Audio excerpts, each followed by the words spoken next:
Bonjour tout le monde. Je vais vous faire aujourd'hui la lecture d'un texte assez extraordinaire du réseau Voltaire et donc de Thierry Meyssan. Un texte assez ahurissant, assez extraordinaire, assez grave, même extrêmement grave. Pour moi personnellement, et pourtant j'en ai lu des trucs depuis quelque temps maintenant, c'est le texte le plus violent, le plus grave que j'ai lu concernant la République française. La République française. Je vais vous faire une lecture claire, simple de ce texte. Je crois qu'il peut vraiment se priver de tout commentaire, sauf un ou deux commentaires importants, parce que je pense que c'est très très important. Alors j'y vais, je commence. Ce texte s'intitule Opération Sarkozy, : comment la CIA a placé un de ses agents à la présidence de la République française par Thierry Meyssan. Les Français, lassés de trop longues présidences de François Mitterrand et de Jacques Chirac, ont élu Nicolas Sarkozy en comptant sur son énergie pour revitaliser le pays. Ils espéraient une rupture avec des années d'immobilisme et des idéologies surannées. Ils ont eu une rupture avec les principes qui fondent la nation française. Ils ont été stupéfaits par cet hyper-président, se saisissant chaque jour d'un nouveau dossier, aspirant à lui la droite et la gauche, bousculant tous les repères, jusqu'à créer une complète confusion. Comme des enfants qui viennent de faire une grosse bêtise, les Français sont trop occupés à trouver des excuses pour admettre l'ampleur des dégâts et leur naïveté. Ils refusent d'autant plus de voir qui est vraiment Nicolas Sarkozy qu'ils auraient dû s'en rendre compte depuis longtemps. C'est que l'homme est habile. Comme un illusionniste, il a détourné leur attention en offrant sa vie privée en spectacle et en posant dans les magazines People, jusqu'à leur faire oublier son parcours politique. Que l'on comprenne bien le sens de cet article, il ne s'agit pas de reprocher à M. Sarkozy ses liens familiaux, amicaux et professionnels, mais de lui reprocher d'avoir caché ses attaches aux Français qui ont cru à tort élire un homme libre. Pour comprendre comment un homme en qui tout s'accorde aujourd'hui à voir l'agent des États-Unis et d'Israël a pu devenir le chef du parti gaulliste, puis le président de la République française, il nous faut revenir en arrière, très en arrière. Il nous faut emprunter une longue digression au cours de laquelle nous présenterons les protagonistes qui trouvent aujourd'hui leur revanche. Premier chapitre, secret de famille. À la fin de la Seconde Guerre mondiale, les services secrets états-uniens s'appuient sur le parrain italo-US Lucky Luciano pour contrôler la sécurité des ports américains et pour préparer le débarquement allié en Sicile. Les contacts de Luciano avec les services US passent notamment par Frank Wissner Senior. Puis lorsque le parrain est libéré et s'exile en Italie, par son ambassadeur corse Étienne Léandri. En 1958, les États-Unis, inquiets d'une possible victoire du FLN en Algérie qui ouvrirait l'Afrique du Nord à l'influence soviétique, décident de susciter un coup d'État militaire en France. L'opération est organisée conjointement par la direction de la planification de la CIA, théoriquement dirigée par Frank Wissner Senior et par l'OTAN. Mais Wissner a déjà sombré dans la démence, de sorte que c'est son successeur Alan Dulles qui supervise le coup depuis Alger. Des généraux français crée un comité de salut public qui exerce une pression sur le pouvoir civil parisien, le contraint à voter les pleins pouvoirs au général de Gaulle, sans avoir besoin de recourir à la force.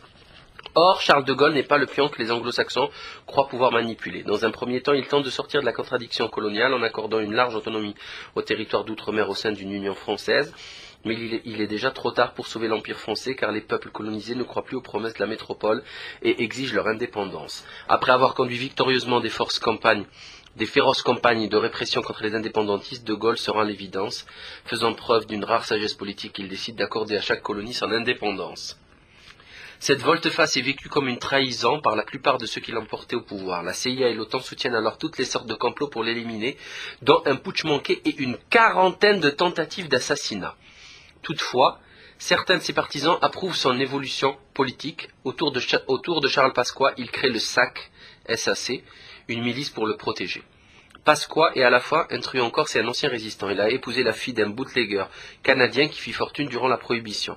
Il dirige la société Ricard qui, après avoir commercialisé de l'absinthe, un alcool prohibé, se respectabilise en vendant de l'anisette. Cependant, la société continue à servir de couverture pour toutes sortes de trafics en relation avec la famille italo-new-yorkaise des Genovese, celle de Lucky Luciano.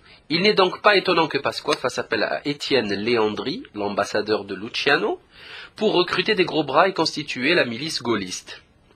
Un troisième homme joue un grand rôle dans la formation du SAC, l'ancien garde du corps de Gaulle, Achille Peretti, un Corse lui aussi. Ainsi défendu, de Gaulle dessine avec panache une politique d'indépendance nationale. Tout en affirmant son appartenance au camp atlantique, il remet en cause le leadership anglo-saxon. Il s'oppose à l'entrée du Royaume-Uni dans le marché commun européen, 61 à 67. Il refuse le déploiement des casques de l'ONU au Congo en 61. Il encourage les États latino-américains à s'affranchir de l'impérialisme US, discours de Mexico en 64. Il expulse l'OTAN de France et se retire du commandement intégré de la Néo-Atlantique en 66. Il dénonce la guerre du Vietnam, discours de Phnom Penh en 66. Il condamne l'expansionnisme israélien. Lors de la guerre des 6 jours en 67, il soutient l'indépendance du Québec, discours de Montréal en 67, etc. Simultanément, De Gaulle consolide la puissance de la France en la dotant d'un complexe militaro-industriel, incluant la force de dissuasion nucléaire, et en garantissant son approvisionnement énergétique. Il éloigne utilement les encombrants corses de son entourage en leur confiant les missions à l'étranger. Ainsi, Étienne Léandri devient le trader du groupe Elf, aujourd'hui Total, tandis que Charles Pasqua devient l'homme de confiance des chefs d'État d'Afrique francophone.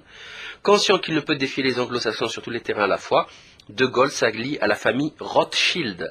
Il choisit comme Premier ministre le fondé de pouvoir de la banque Georges Pompidou. Les deux hommes forment un tandem efficace. L'audace politique du premier ne perd jamais de vue le réalisme économique du second.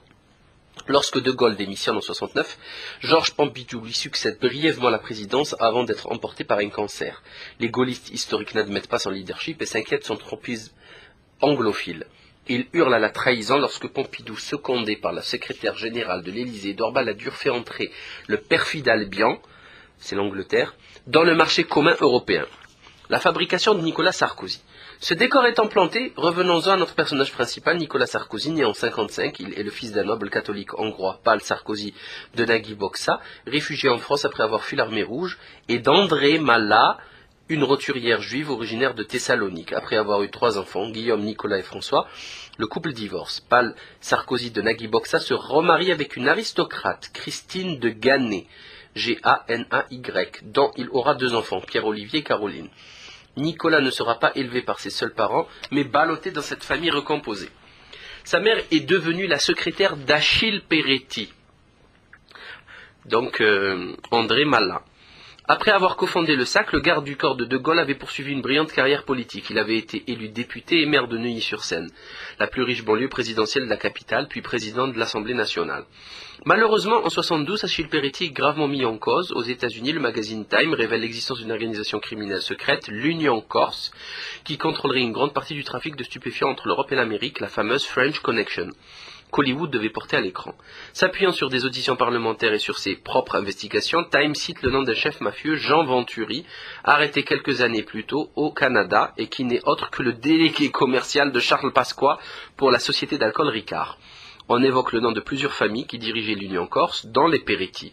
Achille nie, mais doit renoncer à la présidence de l'Assemblée nationale et échappe même à un suicide, entre guillemets. En 1977, Pál Sarkozy se sépare de sa seconde épouse, Christine de Ganay, laquelle se lie alors avec le numéro 2 de l'administration centrale du département d'État des États-Unis. Elle l'épouse et s'installe avec lui en Amérique. Le monde étant petit, c'est bien connu, son mari n'est autre que Frank Wisner Jr., fils du précédent, Frank Wisner Senior. Les fonctions de Junior à la CIA ne sont pas connues, mais il est clair qu'il y joue un rôle important. Nicolas, qui reste proche de sa belle-mère et de son demi-frère et de sa demi-sœur, commence à se tourner vers les États-Unis, où il bénéficie des programmes de formation du département d'État. À la même période, Nicolas Sarkozy adhère au parti gaulliste. Il y fréquente d'autant plus rapidement Charles Pasqua que celui-ci n'est pas seulement un leader national, mais aussi le responsable de la section départementale des Hauts-de-Seine. En 1982, Nicolas Sarkozy, ayant terminé ses études de droit et s'étant inscrit au barreau, épouse la nièce d'Achille Peretti. Toujours toutes en famille. Son témoin de mariage est Charles Pasqua, encore. En tant qu'avocat, Maître Sarkozy défend les intérêts des amis corses de ses mentors. Il acquiert une propriété sur l'île de Beauté à Vico et imagine de corsiser son nom en remplaçant le Y par un I. Sarkozy. L'année suivante, il est élu maire de Neuilly-sur-Seine en remplacement de son bel-oncle Achille Peretti, terrassé par une crise cardiaque. Cependant, Nicolas ne tarde pas à trahir sa femme et dès 1984, il poursuit une liaison cachée avec Cécilia, l'épouse du plus célèbre animateur télévisé français de l'époque, Jacques Martin, dont il a fait la connaissance en célébrant leur mariage en qualité de maire de Neuilly. Cette double vie dure 5 ans, avant que les amants ne quittent leurs conjoints respectifs pour construire un nouveau foyer. Nicolas est le témoin de mariage en 1992 de la fille de Jacques Chirac, Claude, avec un éditorialiste du Figaro, politologue d'ailleurs. Donc voici la photo. Il ne peut s'empêcher de séduire Claude et de mener une brève relation avec elle, tandis qu'il vit officiellement avec Cécilia. Le mari trempé se suicide en absorbant des drogues, la rupture est brutale et sans retour entre les Chirac et Nicolas Sarkozy. En 93, la gauche perd des élections législatives, le président François Mitterrand refuse de démissionner et entre en cohabitation avec un premier ministre de droite, Jacques Chirac, qui ambitionne la présidence et pense alors former avec Édouard Balladur un tandem comparable à celui de De Gaulle et Pompidou. Refuse d'être à nouveau Premier ministre et laisse la place à son ami de 30 ans, Édouard Balladur. Malgré son passé sulfureux, Charles Pasqua devient ministre de l'Intérieur. S'il conserve la haute main sur la marijuana marocaine, il profite de sa situation pour légaliser ses autres activités en prenant le contrôle des casinos, jeux, courses en Afrique francophone. Il tisse aussi des liens en Arabie Saoudite et en Israël et devient officier d'honneur du Mossad. Nicolas Sarkozy, quant à lui, est ministre du budget, porte-parole du gouvernement. À Washington, Frank Wisner Jr. a pris la succession de Paul Wolfowitz comme responsable de la planification politique au département de la Défense. Personne ne remarque les liens qui l'unissent au porte-parole du gouvernement français. C'est alors que reprend au sein du parti gaulliste la tension qu'il en avait connue 30 ans plus tôt entre les gaullistes historiques et la droite financière, incarnée par Balladur. La nouveauté, c'est que Charles Pasqua et avec lui le jeune Nicolas Sarkozy trahissent Jacques Chirac pour se rapprocher du courant Rothschild. Tout dérape. Le conflit atteindra son apogée en 1995 lorsqu'Édouard Balladur se présentera contre son ex-ami Jacques Chirac à l'élection présidentielle et sera battu. Surtout, suivant les instructions de Londres et de Washington, le gouvernement Balladur ouvre les négociations d'adhésion à l'Union européenne et à l'OTAN des États d'Europe centrale et orientale affranchis de la tutelle soviétique. Rien ne va plus dans le parti gaulliste où les amis d'hier sont près de s'entretuer. Pour financer sa campagne électorale, Édouard Balladur tente de faire main basse sur la caisse noire du parti gaulliste, cachée dans la double comptabilité du pétrolier Elf.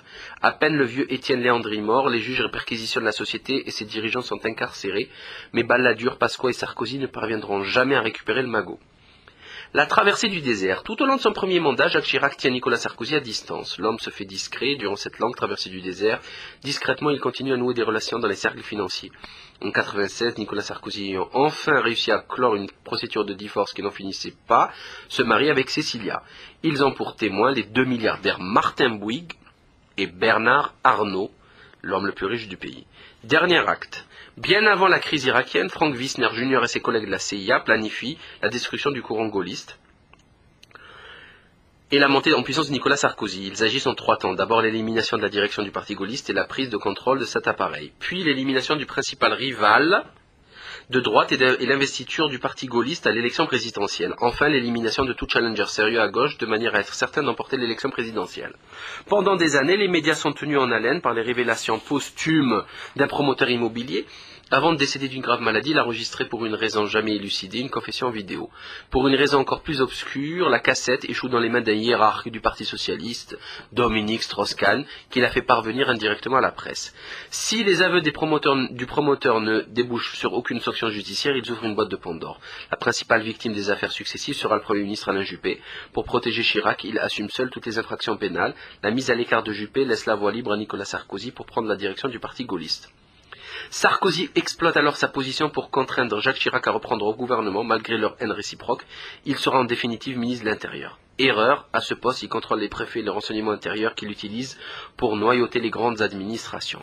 Il s'occupe aussi des affaires corses. Le préfet Claude Érignac a été assassiné. Bien qu'il n'ait pas été revendiqué, le meurtre a immédiatement été interprété comme un défi lancé par les indépendantistes à la République. Après une longue traque, la police parvient à arrêter un suspect en fuite, Yvan Colonna, fils d'un député socialiste. Faisant fi de la présomption d'innocence, Nicolas Sarkozy annonce cette interpellation en accusant le suspect d'être l'assassin.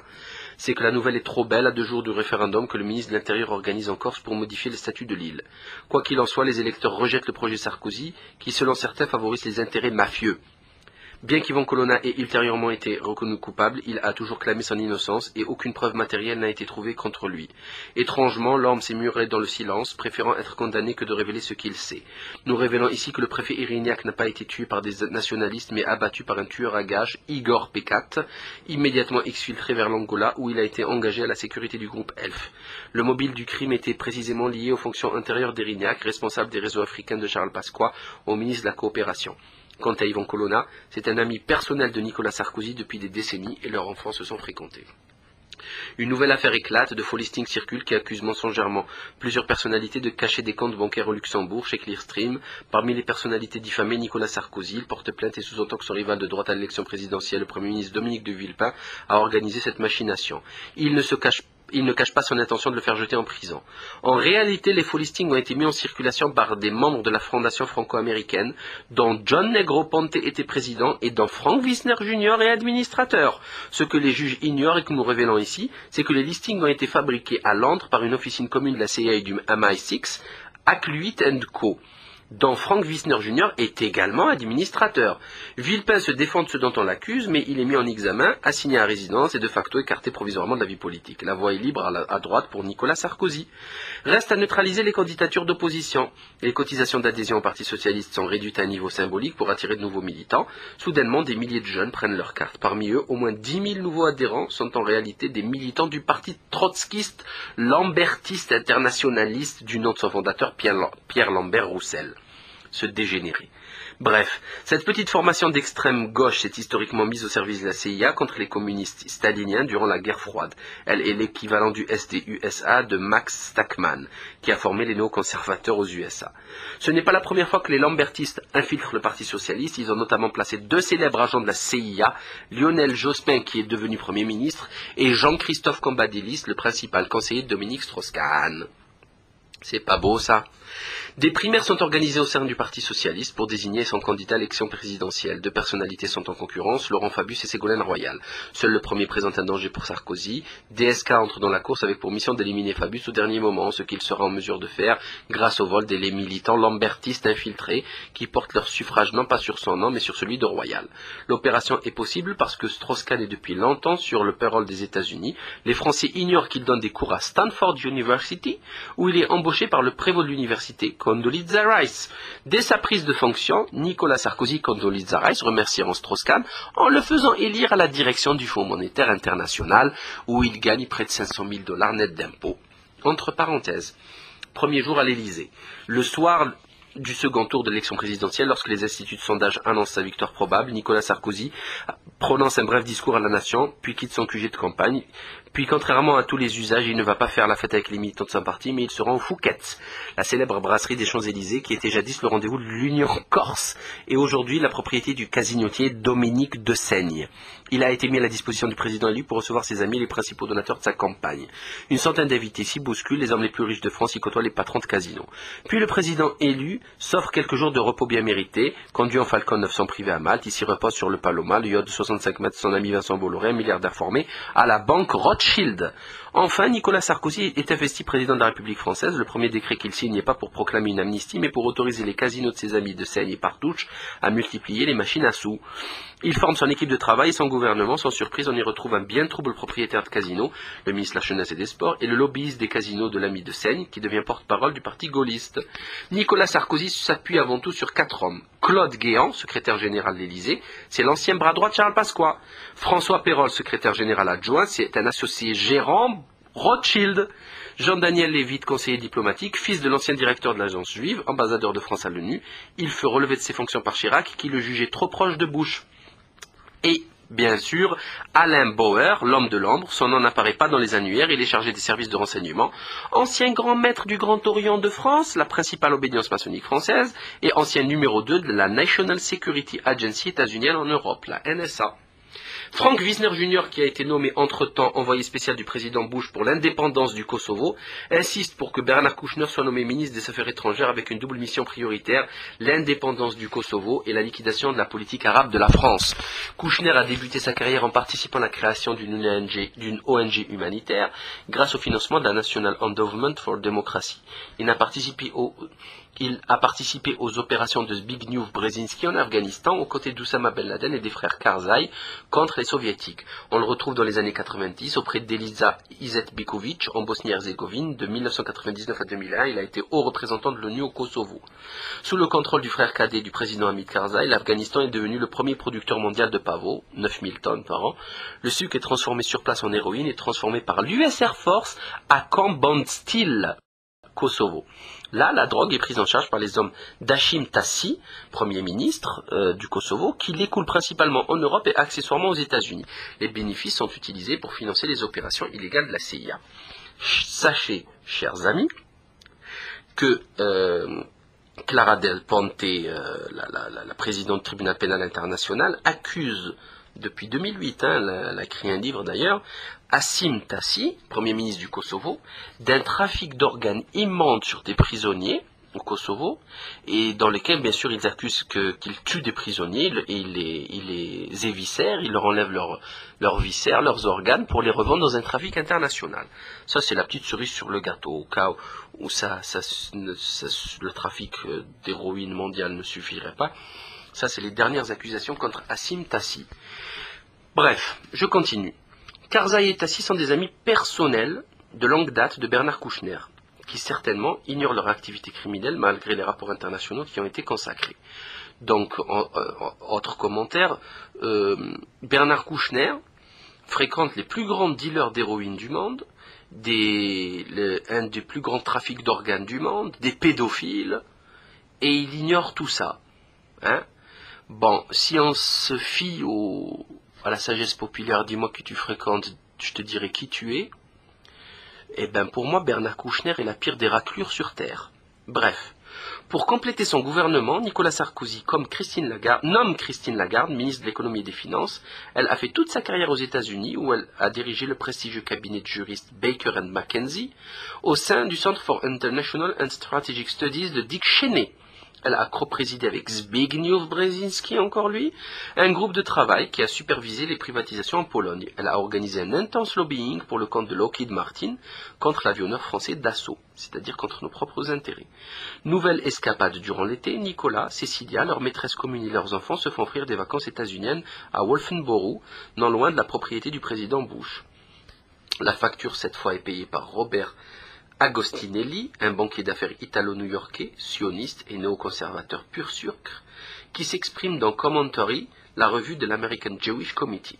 La réussite de Nicolas rejaillit sur son demi-frère Pierre-Olivier, sous le nom américanisé d'Oliver. Il est nommé par Frank Carlucci, qui fut le numéro 2 de la CIA après avoir été recruté par Frank Wisner Senior, directeur d'un nouveau fonds de placement du Carlyle Group, la société commune de gestion de portefeuille des Bush et des Ben Laden. Sans qualité personnelle particulière, il est devenu le 5e noueur de deals dans le monde et gère les principaux avoirs de fonds souverains du Koweït et de Singapour. La cote de popularité du président est en chute libre dans les sondages. L'un de ses conseillers en communication, Jacques Seguela, préconise de détourner l'attention du public avec des nouvelles People Stories. L'annonce du divorce avec Cécilia est publiée par Libération, le journal de son ami Edward de Rothschild, pour couvrir les slogans des manifestants un jour de grève générale. Plus fort encore, le communicant organise une rencontre avec l'artiste et ex-mannequin Carla Bruni. Quelques jours plus tard, sa liaison avec le président est officialisée et le battage médiatique couvre à nouveau les critiques politiques. Quelques semaines encore et c'est le 3e mariage de Nicolas. Cette fois, il choisit comme témoin Mathilde Agostinelli, l'épouse de Robert, et Nicolas Bazir, ancien directeur de cabinet d'Édouard Balladur, devenu associé gérant chez Rothschild. Quand les Français auront-ils des yeux pour voir à qui ils ont affaire? Ici se termine donc la lecture de l'article de Thierry Messon, publié sur le réseau Voltaire. Je signale qu'il y a 13 ou 14 notes de bas de page que je vous invite à aller consulter et vérifier.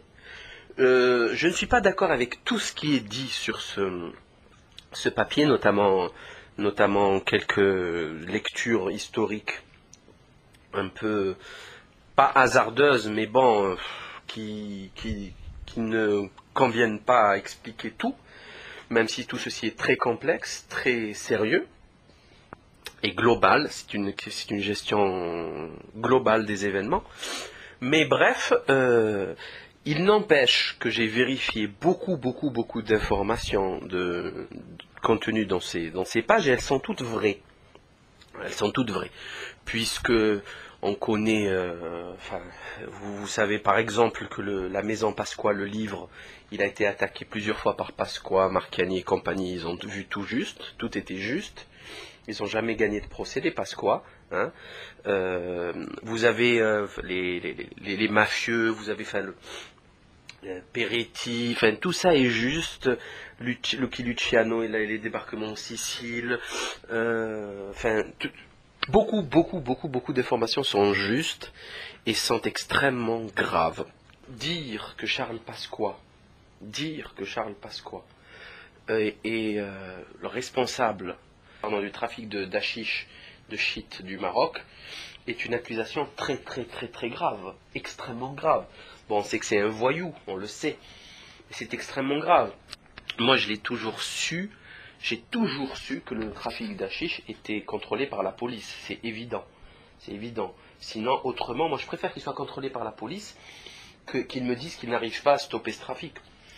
Parce que comment se fait-il que plusieurs tonnes, des centaines de tonnes passent et qu'ils en attrapent une tonne par an, qu'ils brûlent devant les caméras pour le faire croire qu'ils travaillent. Donc c'est pas possible. Si la drogue passe, c'est que les douaniers sont impliqués, pas toute la douane bien sûr, pas toute la police évidemment, mais les grands responsables. Ça c'est évident, c'est clair, net et précis. Je me souviens d'un douanier qui était en enquête et qui avait découvert des trucs et qu'ils ont laissé pourrir en prison, d'ailleurs qui est sorti, qui essaie de donner des informations. Donc l'affaire est extrêmement grave, extrêmement sérieuse. Très très très sérieuse. Concernant bien sûr le trafic d'héroïne, tout le monde le sait. Pendant le gouvernement, les autorités des talibans, le trafic d'héroïne avait chuté. Et maintenant, puisque c'est interdit par la religion musulmane, c'est évident, et bien sûr, maintenant avec l'Alliance du Nord, l'axe du bien, nous avons 9000 tonnes qui passent. Bien sûr, maintenant, logistiquement, parlant basique, comment faire pour faire passer 9000 tonnes vers l'Europe? Comment faire? Voilà, je vais vous donner 9000 tonnes, une production régulière sur des années. Comment vous faites pour les passer vers l'Europe? Donc il s'agit de plusieurs dizaines de milliers de tonnes, puisque ça fait déjà des années que ça dure. Si on fait de 2001 à 2008, ça fait 7 ans, 7 fois 9, 63 000 tonnes. Comment vous faites pour les passer? C'est très très simple, pour ne pas vous faire choper. Vous vous appelez American US Air Force, le United States Air Force. Vous les mettez dans vos cargos. Au lieu de mettre des bombes dans les B-52, vous mettez les paquets d'héroïne. Vous passez par le Kosovo. Tout le monde le sait ça, tout le monde le sait. Par la bande style, par le camp américain, le plus grand camp militaire américain étranger. Et après, bien sûr, contrôlé par un fou furieux de trafiquant d'organes, Hassim Tassi. Et voilà, et vous faites votre trafic. Et bien sûr, il n'y a personne qui peut vous arrêter, puisque vous représentez vous-même l'autorité. C'est vous-même qui devrez vous arrêter, en fait. Voilà, je m'arrête, je me condamne, je m'arrête pour trafic de drogue. Et comme le type, il est assez démoniaque pour ne pas le faire, je veux dire, donc c'est pas possible. Ceci n'arrivera jamais. Donc, bien sûr, j'ai vu sur certains sites des drôles de comportements, traitant ce papier d'intéressant. Moi, je dis pas que c'est intéressant, je dis que c'est une bombe.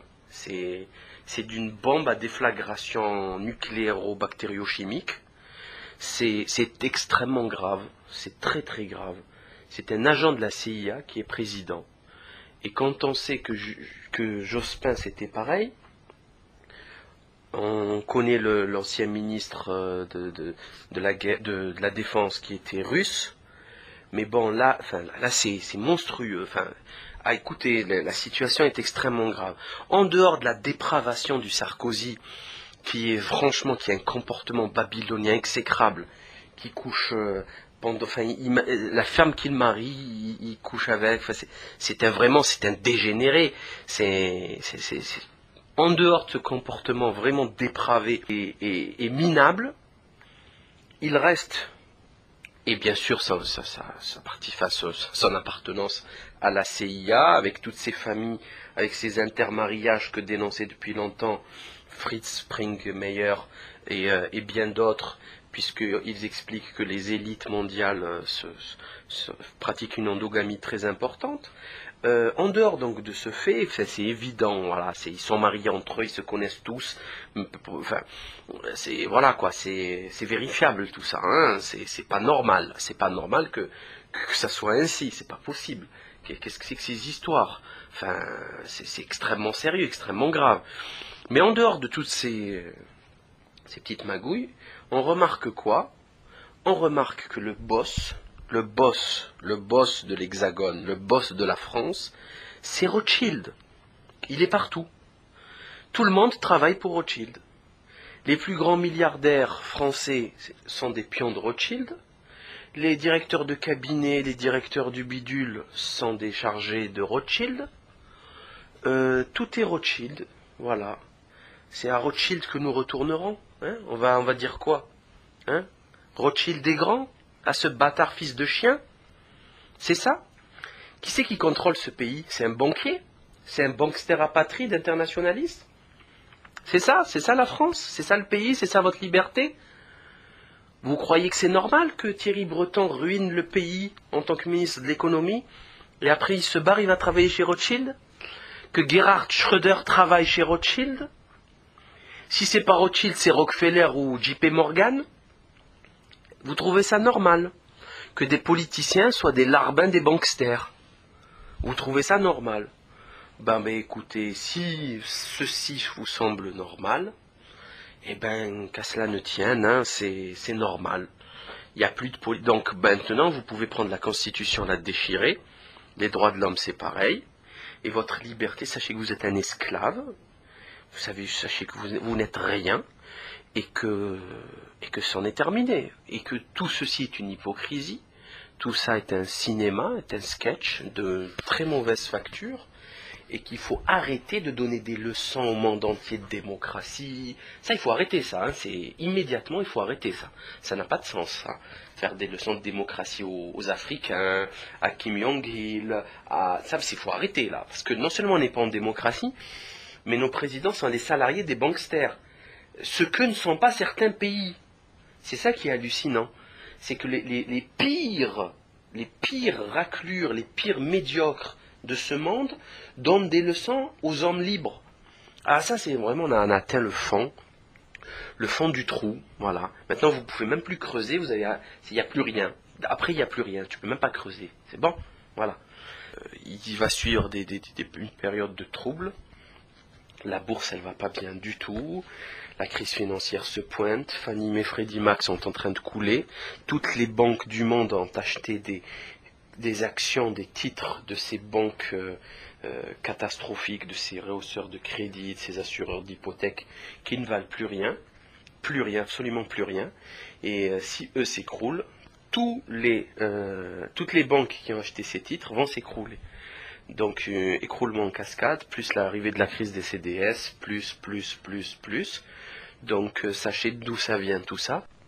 Donc voilà, maintenant vous savez que pour installer toute cette cascade, toute cette chute, cet écroulement en cascade, il faut des pions qui sont prêts à faire n'importe quoi.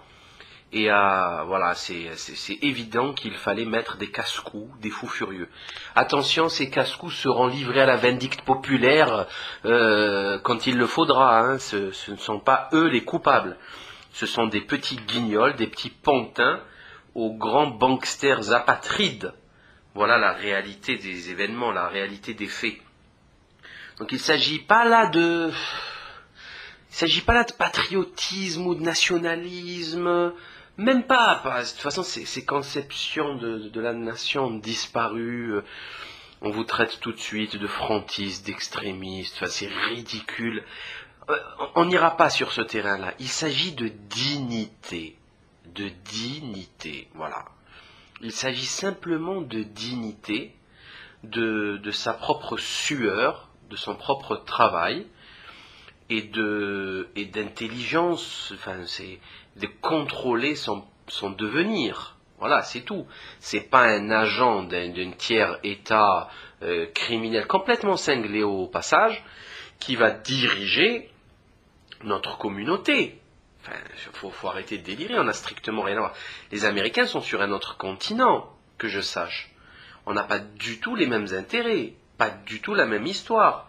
Ce sont des arrivistes quand même, que je sache. Donc il y a quand même un problème là, ça ne va pas du tout. Ça ne va pas du tout. Donc je veux bien qu'on me traite d'arriéré et tout ça, mais on va pas parler, je le répète, de patriotisme, mais est-ce qu'il vous reste un petit peu de dignité, un peu d'honneur, avec un grand H? Est-ce qu'il vous en reste un petit peu dans un placard derrière les boîtes, là, derrière les...